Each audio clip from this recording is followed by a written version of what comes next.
Life Over Coffee. Conversations for transformation. Hello everyone, this is Rick Thomas. Thank you so much for joining me. I want to talk about something that I think it's important to all of us because it affects us in both positive and negative ways, and that is technology, social media, and the internet. Now what I want to do here is I'm going to go through a series. In fact, I am going to do 9 podcasts. I'm going to write 9 articles. They've already are written out.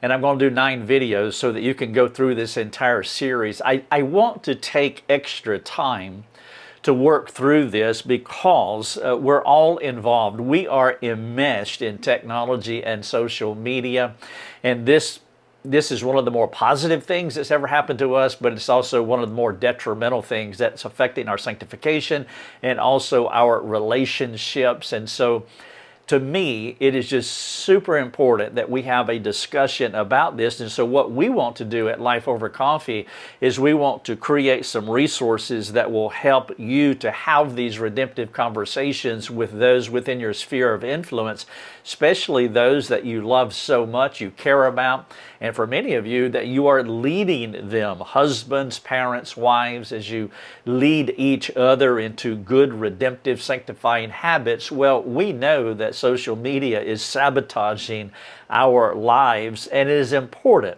to talk about these things, and so I have a lot of resources for you. The best way to find them is to look for this title at lifeovercoffee.com. The title of it is, What is the Cyber Effect?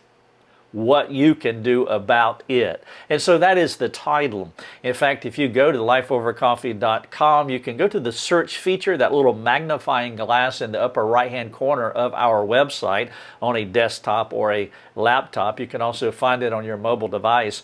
And if you click on that magnifying glass, you can just type in the cyber effect, and you will have access to all 9 articles, all 9 podcasts, all 9 videos. Also, I have a free downloadable digital book in our store titled The Cyber Effect. And so what you can do is go to our store and get that free book, download it, and share it with 1,000 of your closest friends.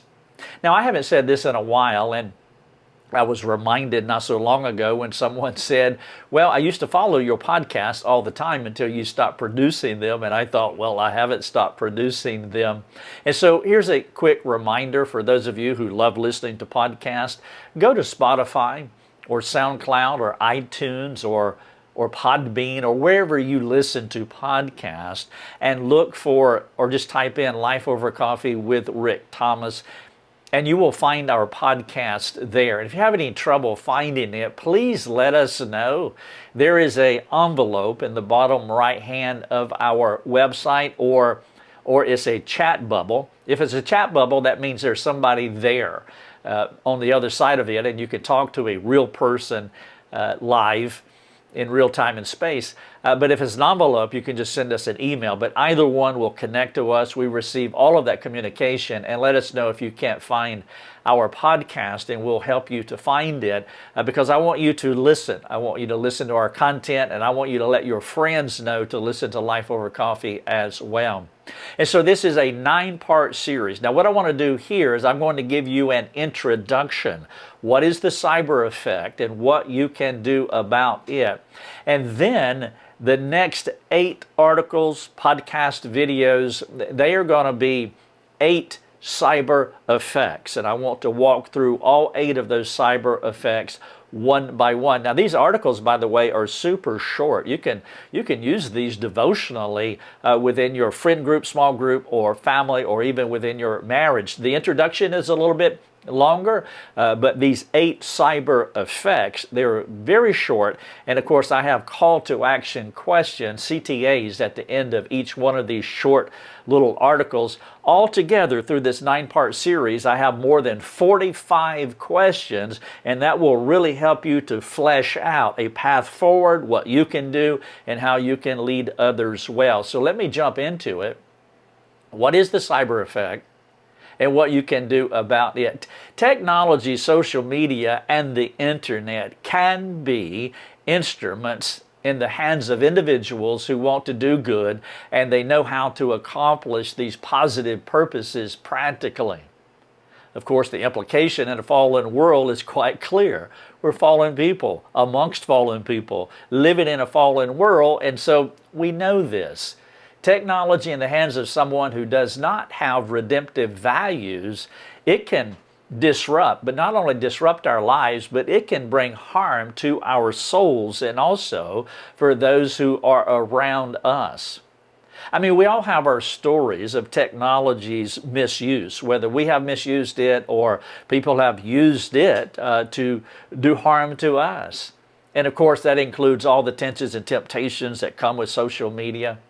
Making it worth our time to ask some intrusive questions that might help us to consider more practically how to use technology redemptively.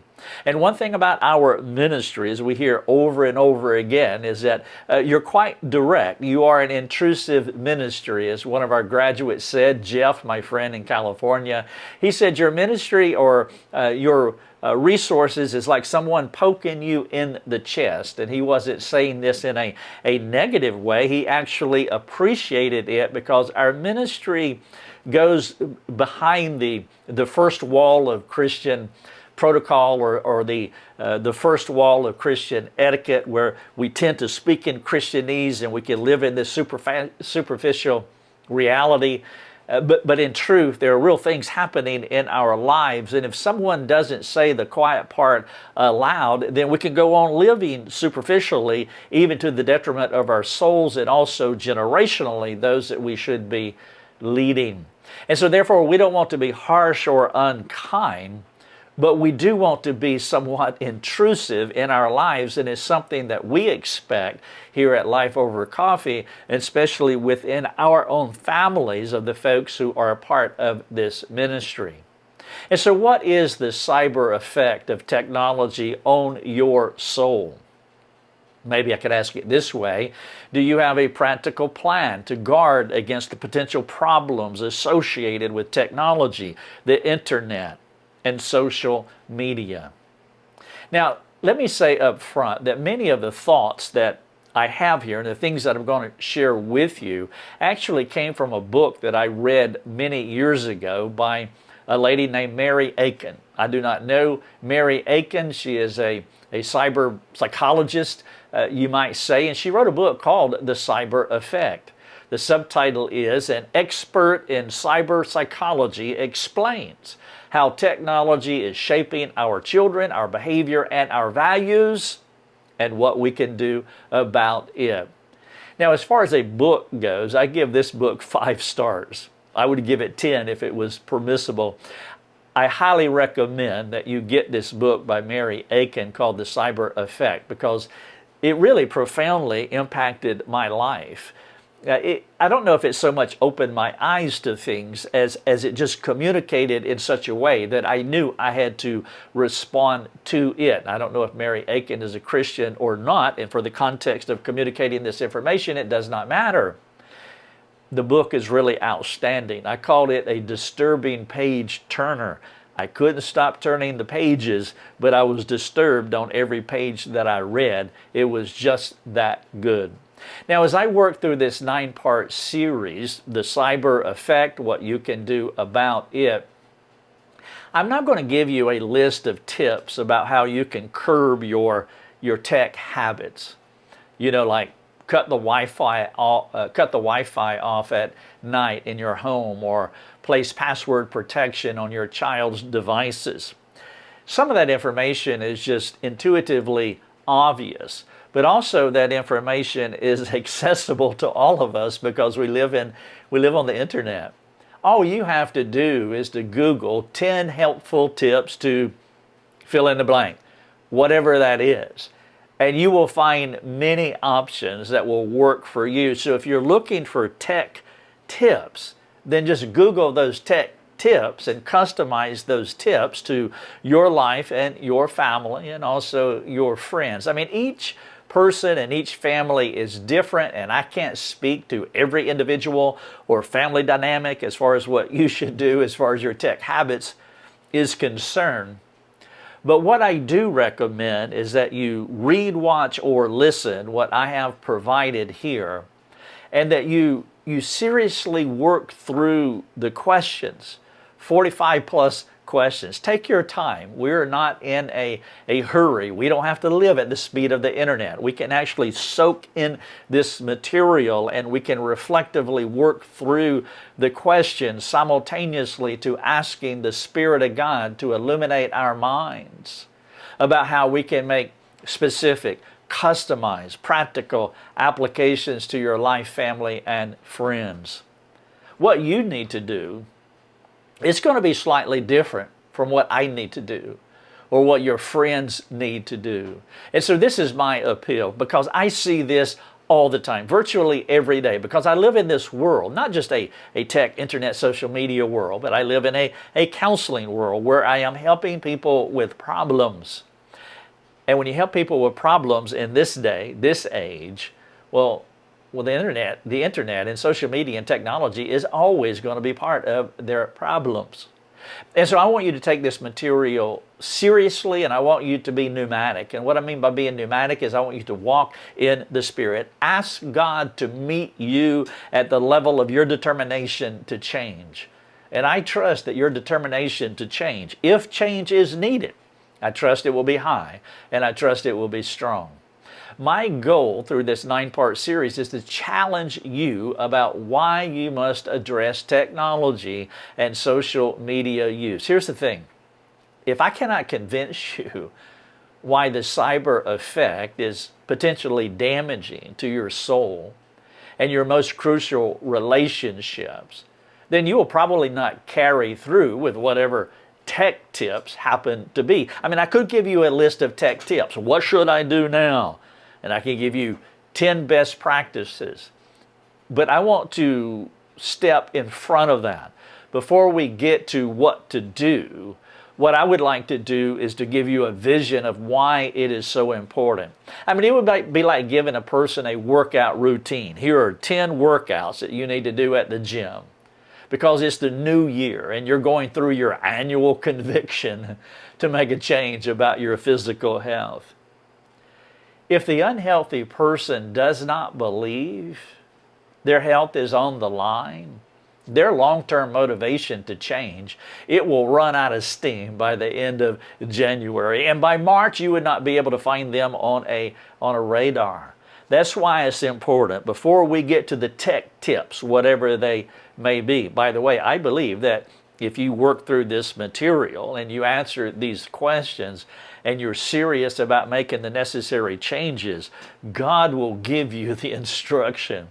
It will be so obvious to you as to what you need to do next. And so my prayer is that we will go deeper than behavioral modification tech tips. As needful as that is, I'm not totally tossing that out. But I'm hoping that the Lord will capture our hearts regarding this cultural contagion. Now, if God captures our hearts for us, it will be the perfect spot to start thinking about how to apply good tech habits to our lives. Now, to start this, maybe a good place to start thinking about technology is in 1450, circa 1450. Johannes Gutenberg, he introduced the printing press to the world. Many people consider this event to be one of the most transformative inventions of the second millennium. His movable type machine, it changed lives, it changed cultures, it changed countries, it brought people together. Though books were already in print, the printing press made information accessible, and it created community where we could have conversations about things, because the books being mass produced did that for us, and people came together for good and evil. Let's move forward a few thousand years. In 2007, Steve Jobs gave us the mobile phone, which I believe will go down in history as one of the high points of this millennium. Though the internet was already here with its technologies, it was not until the iPhone that the culture sped us up, and it changed us exponentially. The pre-existing handheld wannabes were nice, but it was the iPhone that made us cool. Many of you remember when the new iPhone came out, many people would be, thousands of people, millions of people around the world would be wrapping the Apple stores so they can get that iPhone. I may or may not have been in a few of those crowds. It was the iPhone that made us cool, and it made us craving for more. Some statisticians estimated that in 2018 that over 5 billion people had mobile devices. Imagine that. And over half of them own smartphones. Nearly every family you know has at least one smartphone, if not more. Upward to 80% of homes in developed countries have personal computers. But before I go completely in the dark about the dangers and devices of these dastardly tools in the hands of the devil, let me state clearly that we all benefit from technology.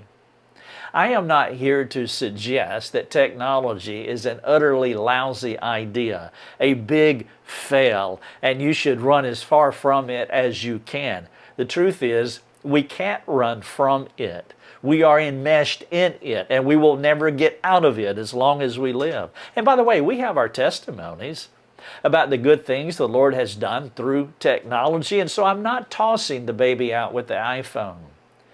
Our tech-dependent culture has been a positive advancement on all fronts, whether we're talking about health services, financial institutions, academic environments, businesses. I mean, even when we began developing our business model for Life Over Coffee in 2008, the overarching question was, how can we use technology redemptively? How can we take the gospel's good news to the world? How can we globally reach people with the practical message of Christ? That's what I was thinking in 2008, the redemptive use of technology. You see, we understand that there is an echo of omnipresence in technology.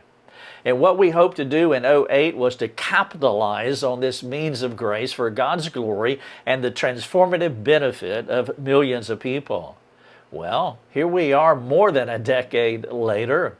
And the Lord has positioned us to wrap the globe daily.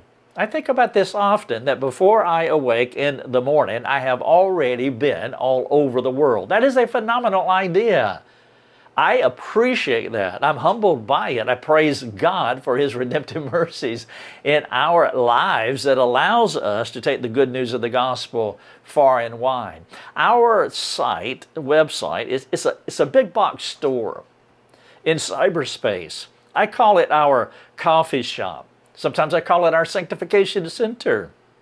It is our IKEA, which could be a negative connotation to some of you, as I think of IKEA as like the bowels of Hades, that when you enter it, especially the first time if you've never been to IKEA before, it's like Hotel California. I got metaphors all over the place. You enter, but you can't leave. You don't know how to leave. It is a phenomenal, huge store with everything that you ever want for the home. Well, our sanctification center is similar to IKEA.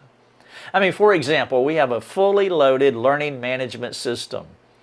This LMS is where people from around the world can come, be trained in discipleship, biblical counseling, if they have internet access, which billions of people do, and they never have to leave their homes. We also have millions, literally, of words in read, watch, listen formats. I'm doing a series here, a 9-part series, and putting it in read, watch, listen. So those that want to read can. Those that prefer to watch will. Those who want to run on the beach and listen, they can do that too. And you also have your list of tech benefits for which you are grateful.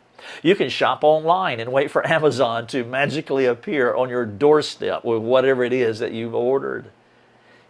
You don't have to purchase stamps because you can pay bills online. Praise God. Some people do not carry money because of credit cards and debit cards. If you're in that number, please pay off your bills at the end of every month and do not give them that interest. You can make transactions on your watch. The benefits are plenty, that's my point. And there's more benefits coming. But with all things that the Lord has given His creation, there are tendencies. and there are temptations to use them selfishly and even cruelly. One of the biggest problems with the internet and technology is that we cannot study it properly because it's an open-ended, ever-changing, fluid experience.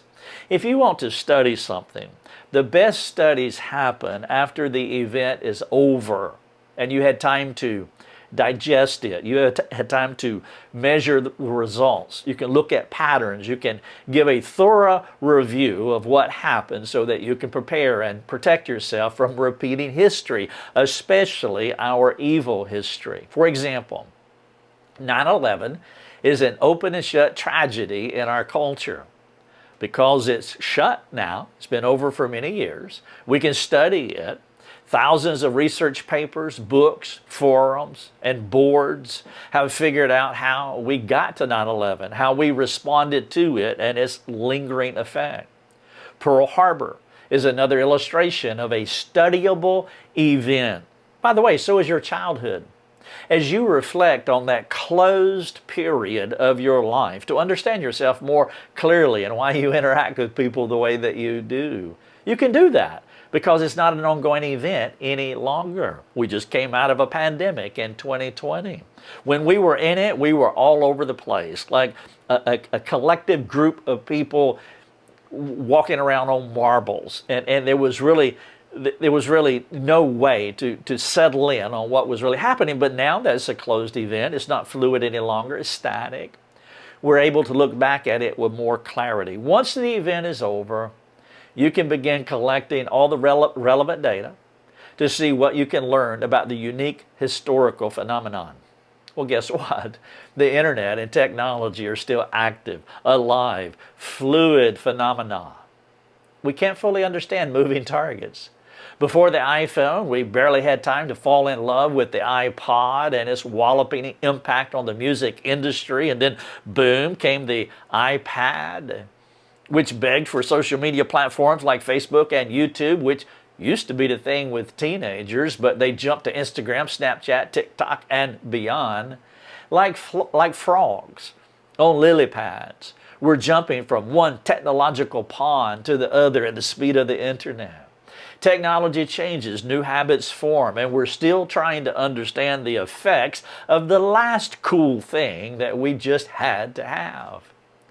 It will take at least another 20 years, if not longer, to figure out what we are doing to ourselves, but that does not mean that we don't know things today.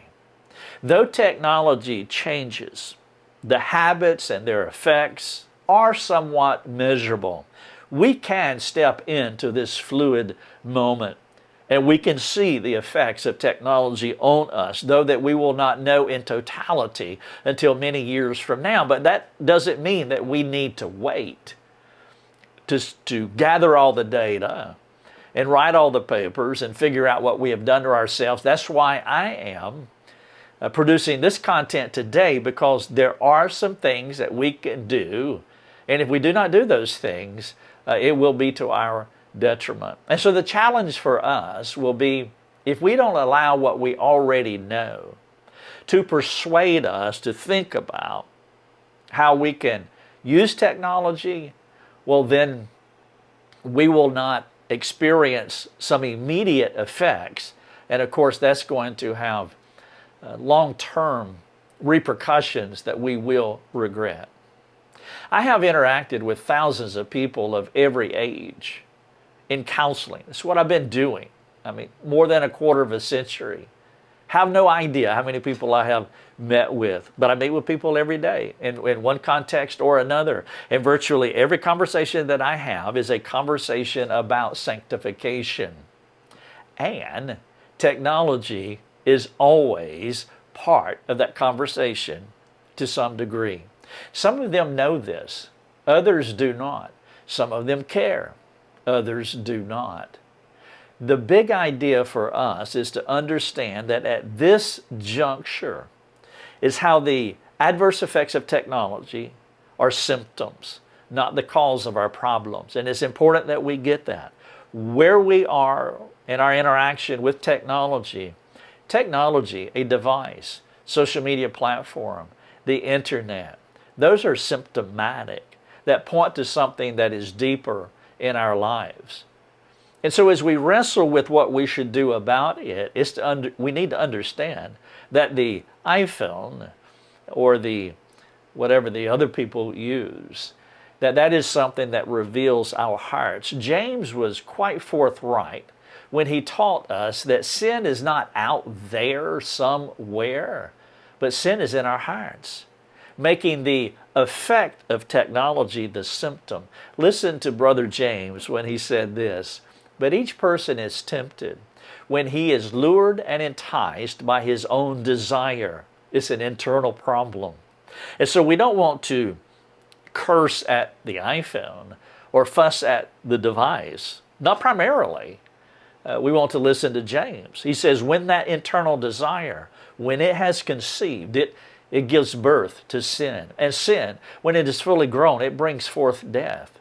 Jesus was more succinct when he said, out of the abundance of the heart, the mouth speaks. There is continuity between what happens in our heart and what comes out of our mouths. And by extension, we can, theologically, we will be accurate when we say that whatever our physical phenomenon is, it is connected to our hearts. We're tempted and lured by our own desires. And so there's no discontinuity between what's happening in our hearts and what is rolling off our lips or rolling off our thumbs as we are using our devices. James and Jesus quickly tied the external phenomenon, technology, to our hearts. The source of our problems is internal, not external. The iPhone, for example, reveals what is happening in my heart. James and Jesus wants you and me to know that the primary problem is not technological, but how these devices and platforms reveal the pre-existing conditions in our souls. You could say that Steve Jobs triggered us. Is that Steve Jobs' fault? Well, it wouldn't be our fault. It wouldn't be his fault if we were not already had a predisposition to what he was triggering. It was our hearts that are at fault. If our hearts did not desire it, technology would not be able to lure us. A device is just a device, but if we crave it, we permit it to manage us. What you need will control you. For example, many of you know that I'm just not too fond of mayonnaise. When I go to a conference, people say, well, what do you all like to eat? Do you have any food allergies? Not really. Just don't put mayonnaise on anything and we'll be fine, because Christians don't eat mayonnaise, and I am a Christian. I've never enjoyed the taste of it. Now, it's not a spiritual thing at all. It's just a taste thing. And if you like mayonnaise, that's fine. There's forgiveness, of course. But in reality, this is just a peculiarity of me. I mean, if I were to wallow in a pool of mayonnaise, and I can't quite figure out why I would ever do that, there would be a zero temptation to taste it because I'm not lured to it. My heart doesn't desire it. The upside to this inside truth about our hearts craving the things of the world, even to our detriment, is that we can take the measure of an adult, a child, a friend, by the things that they love. If you want to assess something, if you want to charitably judge someone, if you want to charitably assess someone, then look at the things in their lives. By their fruit you shall know them. You shall know what is in their heart. And again, this is what James and Jesus was teaching us. Their treasure reveals their hearts. When you see how much technology affects an individual practically, you get a snapshot of who they are internally. I want to give you a few illustrations to make my point. For example, now I'm not picking on anyone, but this is a reality. And again, we want to be charitably intrusive as we talk about some of these things because, again, I mean, if you're watching people just continue to devastate their lives, their sanctification, their relationships, and you have some kind of insight onto why it's happening to him that knows to do good and does not do it to him, that would be a sin.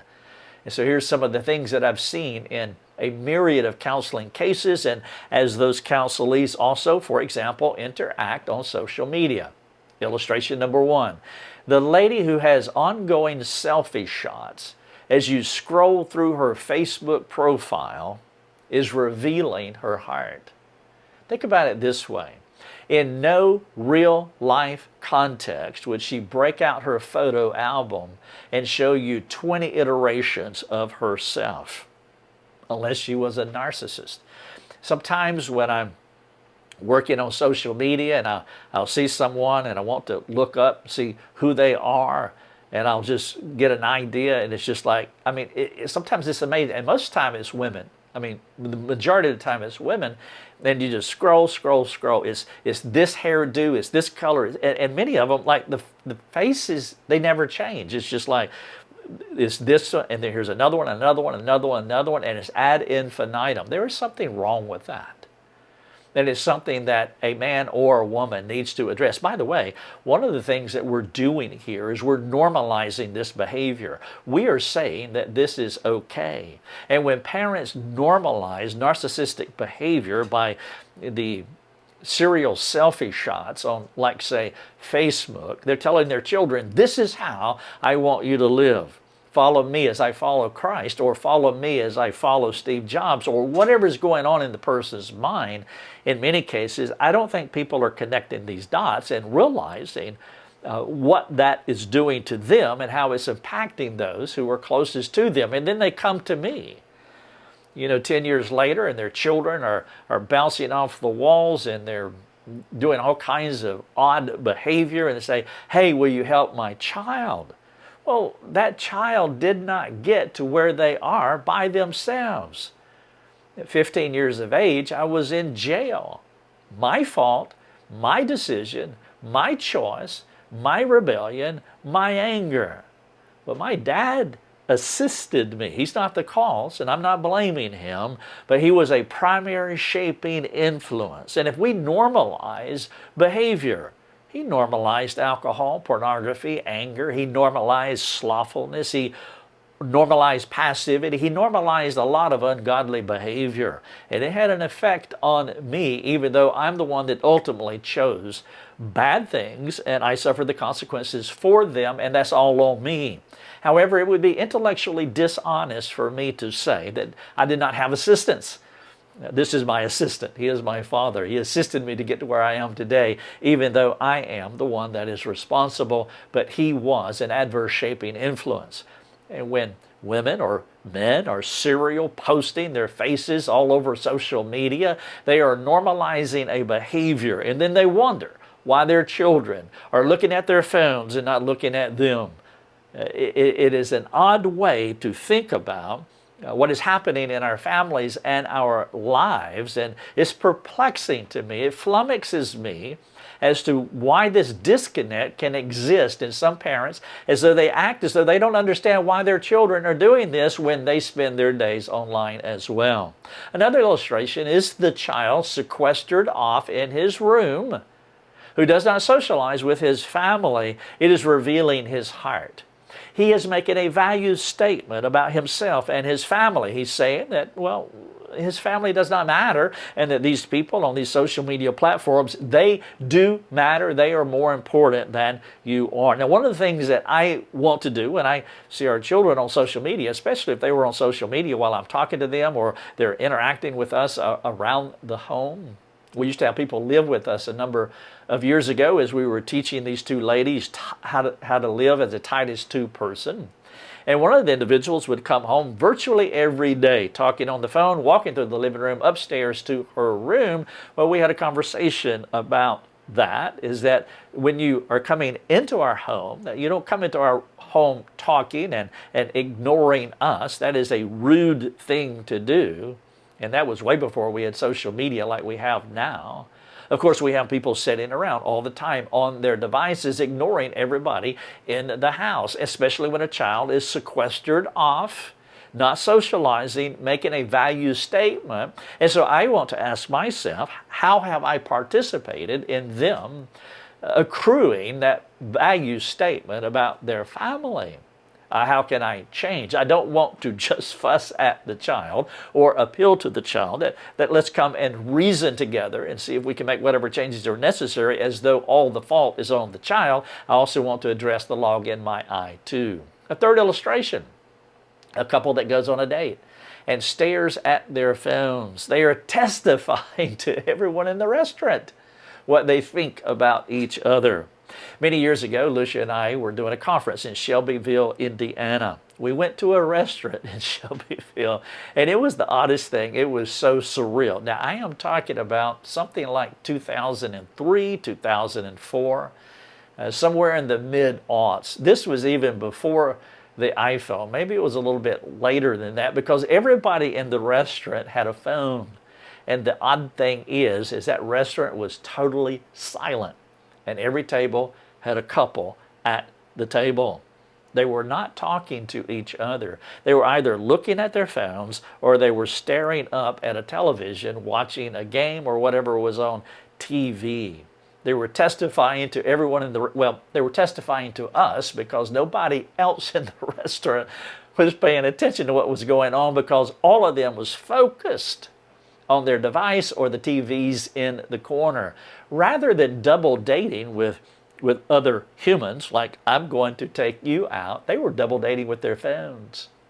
It's me and my phone as I talk to my device, and it's her and her phone as she talks to her device. That is absolutely deplorable, but it testifies. That's another value statement, similar to what the teenager is making when he is sequestered off in his room. Number 4, when someone in a meeting with you checks their buzzing phone, they make a value statement about you. Now, I realize that I'm an old man, old school. I'm on the other side of history, meaning I can remember the day when phones were tied to walls, and when those phones would ring. Sometimes we answered them, sometimes we didn't. Sometimes we had answering machines, but there just wasn't an impulse.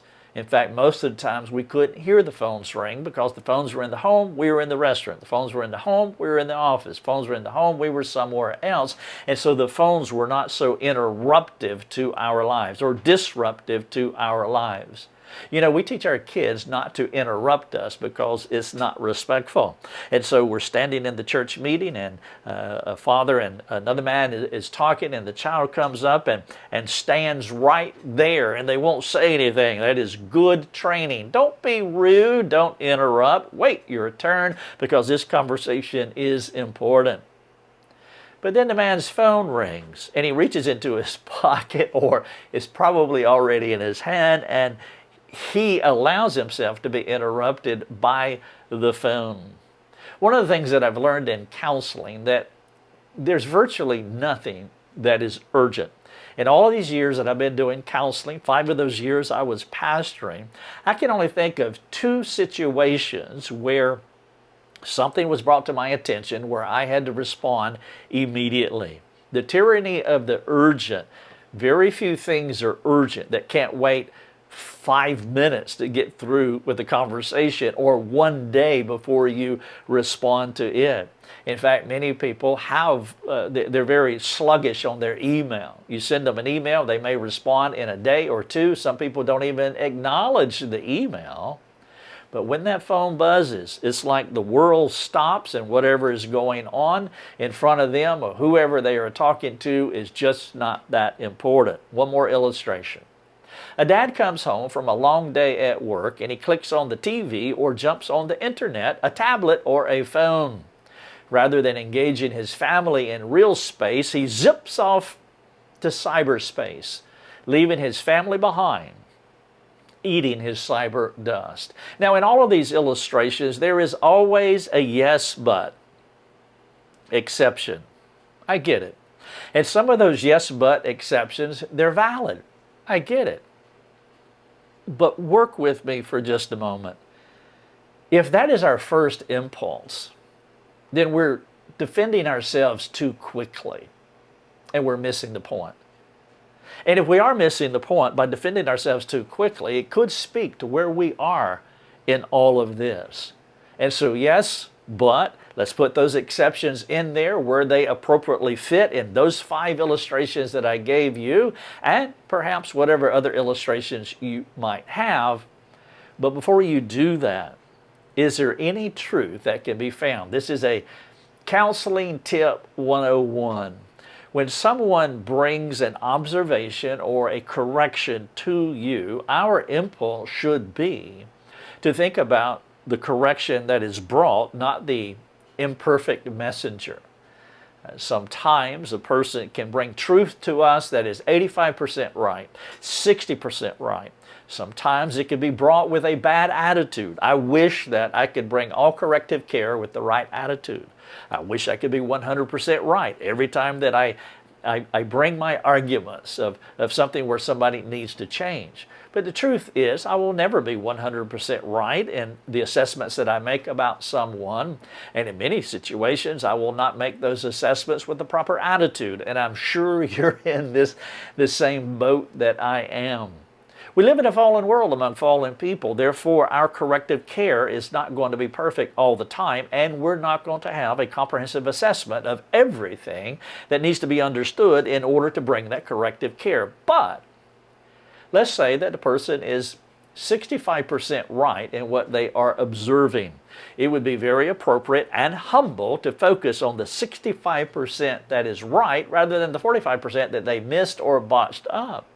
It would also be humble to receive that corrective care, even though the messenger may have tied it on to the end of a spear and shot it across the room at you. I am not condoning sin. I'm not condoning a person's improper corrective care. There may be a time to draw attention to that and to deal with it. But the first thing that we want to do, the first thing that I try to do, and I don't even do this perfectly, I don't want you to misunderstand me.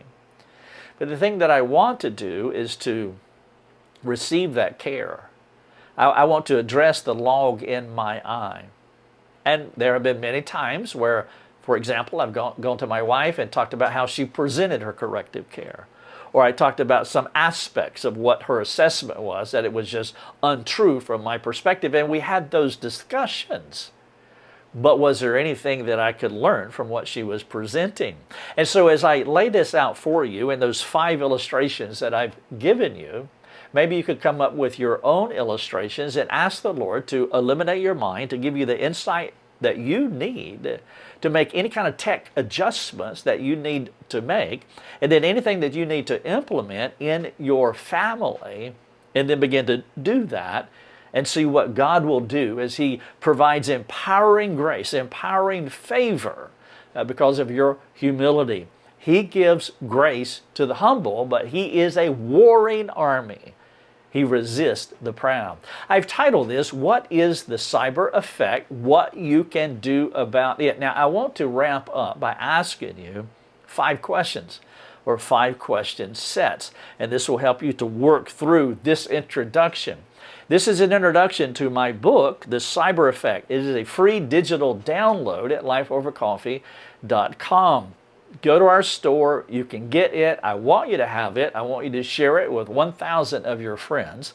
If you want to have all 9 articles, all 9 podcasts, all 9 videos, you can have that. Again, all you have to do is type The Cyber Effect into the search box at lifeovercoffee.com, and you can get 9 podcasts, 9 videos, 9 articles.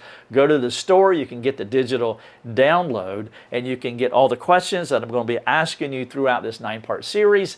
And I trust that it will be redemptive in your life personally and also in your family. So let me start with the first 5 questions in this first segment, part 1 of 9 parts. Question number 1. Why do you need a device? Now, I'm focusing on the word need. Why do you need a device? It's a need question, not a desire question, and we have to distinguish between the two. Needing something is more potent, it's more compelling, it's more enticing than merely desiring something. For example, you desire ice cream, but you don't need ice cream. Nobody does. Nobody needs ice cream. And so it's a good faith question. Why do you need a device? Sometimes when our children have come to us and they said, Dad, I need, and then whatever that thing is. It could be a device or it could be a pair of pants. And so I'm asking the question, do you need? It is a diagnostic question that most people don't think about And without being anal about this, when it comes to important things, it's something that we need to distinguish between need and desire.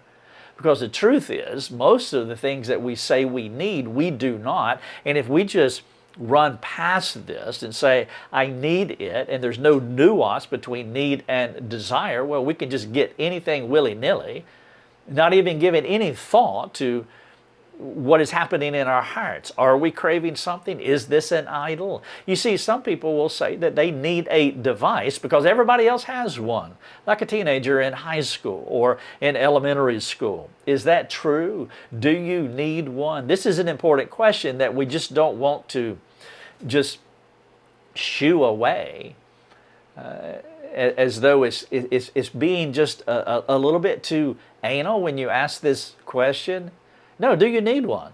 Do you need a device? The question is why? Number 2, what are 5 positive reasons that you need technology, social media, and the internet? Now, you should be able to come up with 5 reasons. This is the easy part, I think, but I would, again, appeal to you to think carefully, are these really needs? Go back to question number 1, distinguish between a need and a desire. We have very few needs in our lives, by the way. What we have most of all are desires. Most of the things that we want are actually desires, not needs. But what happens when we redefine a desire into a need, then we have to have that regardless, even though we're blowing through the red light and knocking over 5 construction barrels to get it because I have to have this thing, when in reality, we don't. So question number 2, what are 5 positive reasons you need technology, social media, and the internet? Question number 3. What are 5 negative reasons you desire technology, social media, and the internet? Now, honestly, this should be an easy question to answer too. And I would encourage you to talk to someone about this, that you have this good faith discussion, a vulnerable discussion about your technology use. And then I would ask you to expand that discussion with that person about how you lead others. If you are in any kind of authoritative position, whether that is a father, a mother, husband, wife, if that is a teacher, pastor, some church affiliation, leadership role in the church. We're all leading people. Everybody is an example. People are looking to us. The question is never, within the Christian worldview, are you a leader? Because that's always in the affirmative. We are leading others. Some people have an elected role. Someone has a designated role of that, and they are leaders as we understand a leader.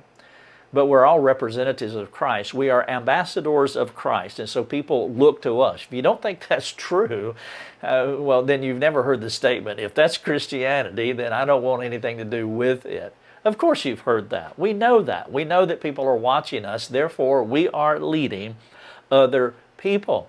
And so the question is to have this good faith conversation. What are 5 negative reasons that you desire technology? Now, one of those for me is that I have an addiction to technology. It's something that we have talked about openly in our home. That is just something that I gravitate toward. And if I'm not careful, I can make a case that I need this device or this new thing that has come out, when in reality, no, I don't need that at all. It is just a desire.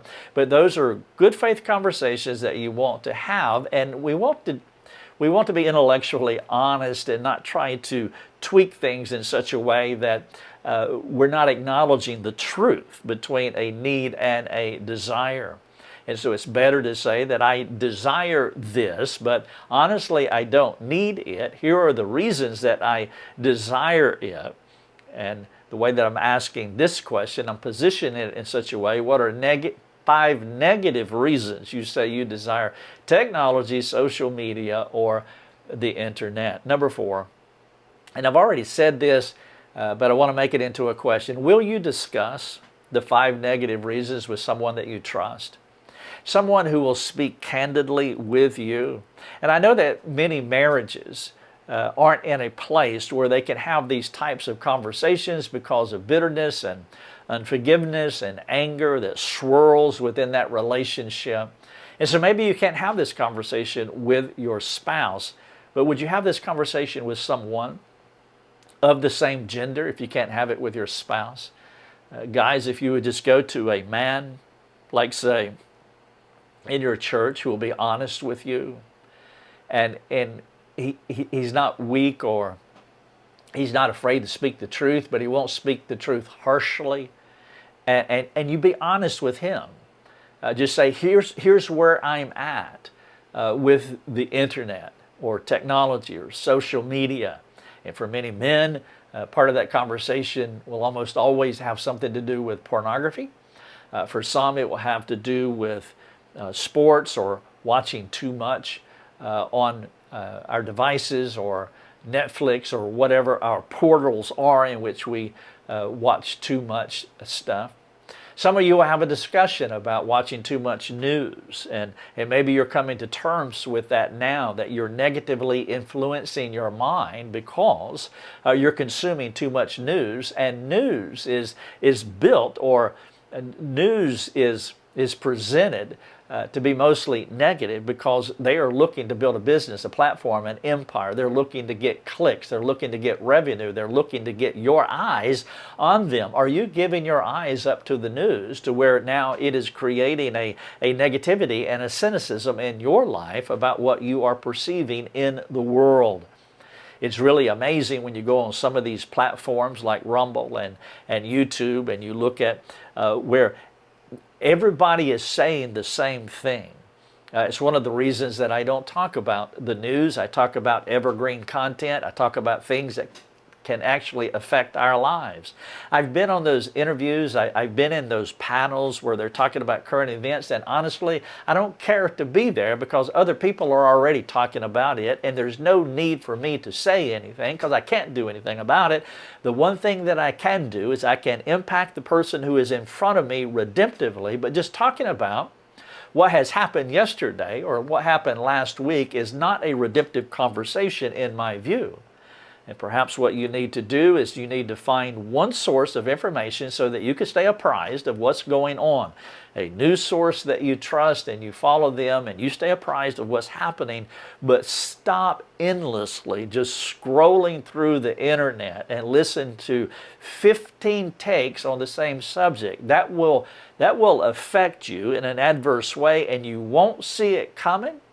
And it will be like going to sleep in a raft at the ocean, and you wake up an hour later and you can't see the shore. And this is what's happening with our consumption of the internet. And the same for you ladies as well, who do the endless scrolling on Facebook and your other preferred platforms. We were not built to be omniscient. Our containers are finite, but we're trying to consume an omniscient amount of information, and we are killing ourselves, spiritually speaking.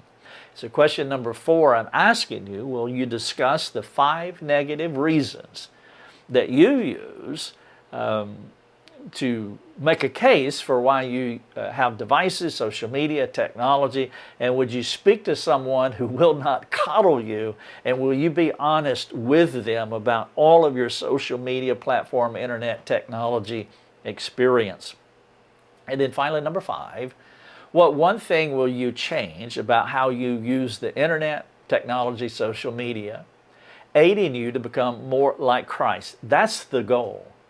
The objective here is for us to become Christ-like. And so maybe one of the questions that you can ask yourself is this piece of technology, is this social media platform, or the things that I go to on the internet, is it forming me into Christ-likeness? Or is it causing a regression in my sanctification? Let's say after the last 5 or 10 years that you have been consuming technology, as we all have, are you more mature? Are you more in faith? Do you have less soul noise? Has fear abated somewhat? Are you more courageous? Are you maturing in Christ-like qualities? You can look at Galatians 5, the fruit of the Spirit, love, joy, peace, you know them.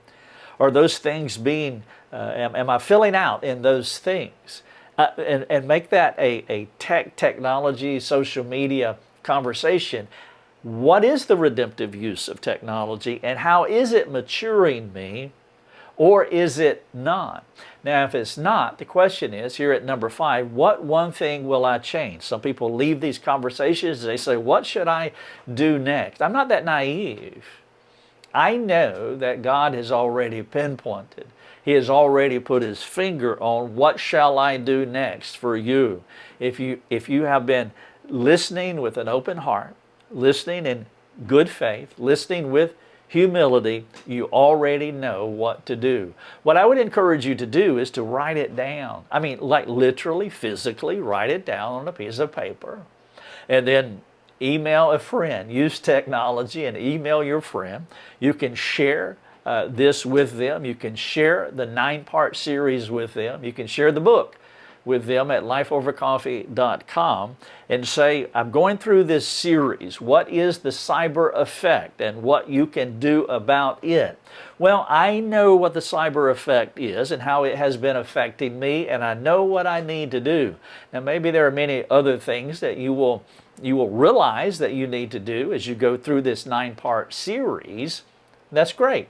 But what is the one thing that you can do right now? What is the cyber effect and what you can do about it? Now, let me just speak ever so briefly about this book. This book is called Change Me, The Ultimate Life Change Handbook. I'm bringing this up now because it ties to what we're talking about. We're talking about transformation.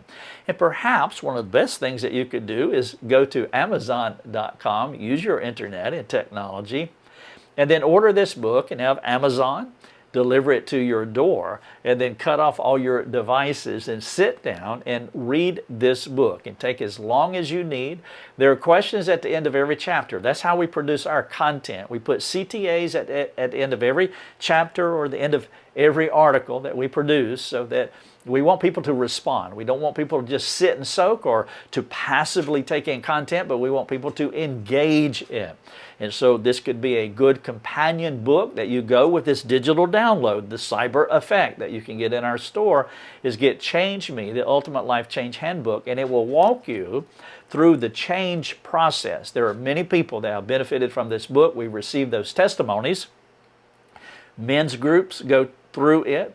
Disciple makers go through it one-on-one. Ladies groups as well. And biblical counselors use it as part of their homework and what they give to their counselees, and you can benefit from it as well.